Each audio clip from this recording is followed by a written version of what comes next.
What's up guys, welcome to Plankton. Today is February 19th, 2013, and today was the day that HTC had their own event and where they officially unveiled the HTC One. That's right, it's just one brand now. There's no like lettering or other name behind it. It's just called the HTC One, and it is currently their flagship smartphone. So let's go over all the specs, the features, and all the sort of innovations they kind of packed into this brand new device.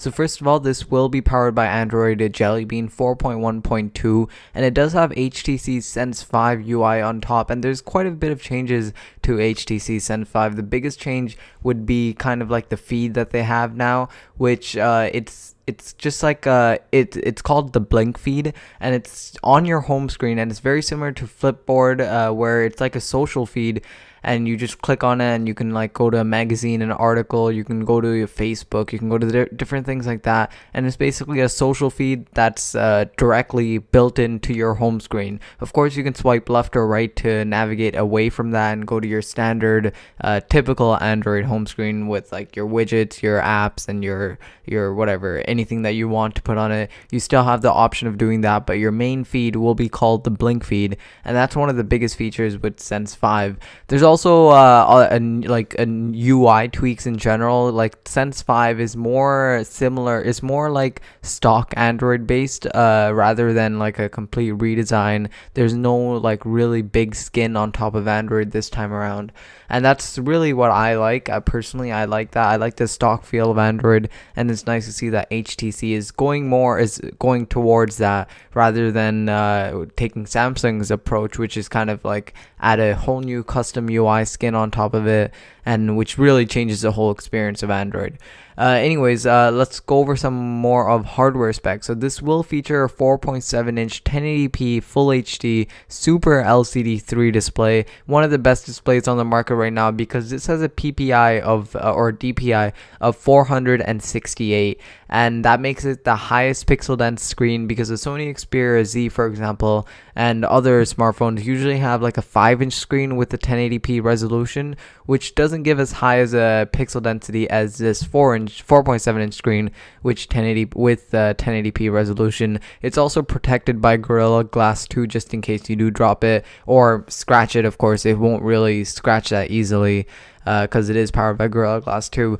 Over at the back, and the general body of the phone is made out of aluminum, so it's an aluminum unibody, and it really looks amazing in terms of design. It's one of the best phones I've seen. Really, it stands up against the iPhone 5 in terms of design, and my benchmark for design would be like a device like the iPhone 5, the Nokia Lumia 920, and the Sony Xperia Z. Those are really nice devices in terms of design, and now I'm gonna probably add this HTC One to that list as well.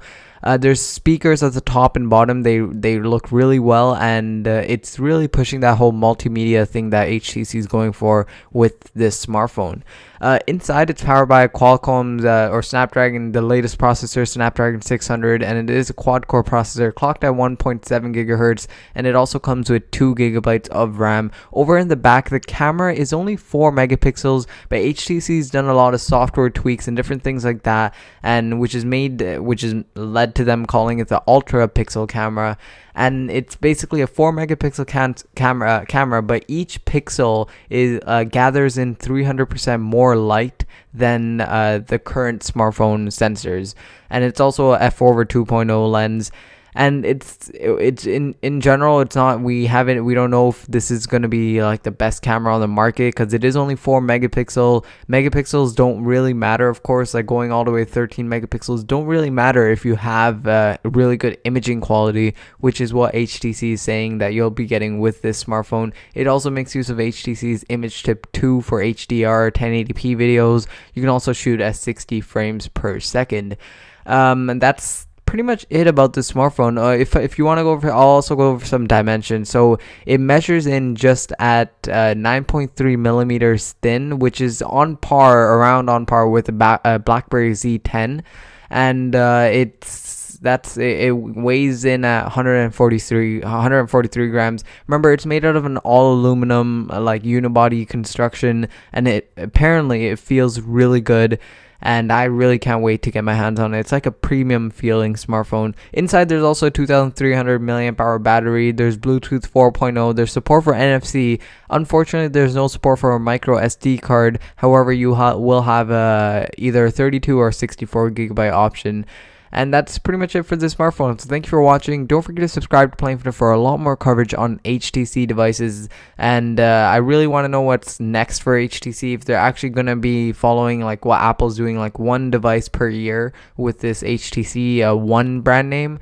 It's yet to be seen. But anyway, subscribe to Playing for more coverage on smartphones in general. Mobile World Congress is coming up very soon. And that's when Samsung, Sony, LG are set to unveil their latest devices. And it's probably going to be on par with this device. But anyways, let me know what you guys think about this device down below in the comment section. If you think it's a worthwhile purchase, how it compares to the Galaxy S3 for example, or the Xperia Z, or LG's Optimus G Pro. Let me know what you guys think about it down below in the comment section, and I'll see you in my next video. Don't forget to subscribe to Playing for It.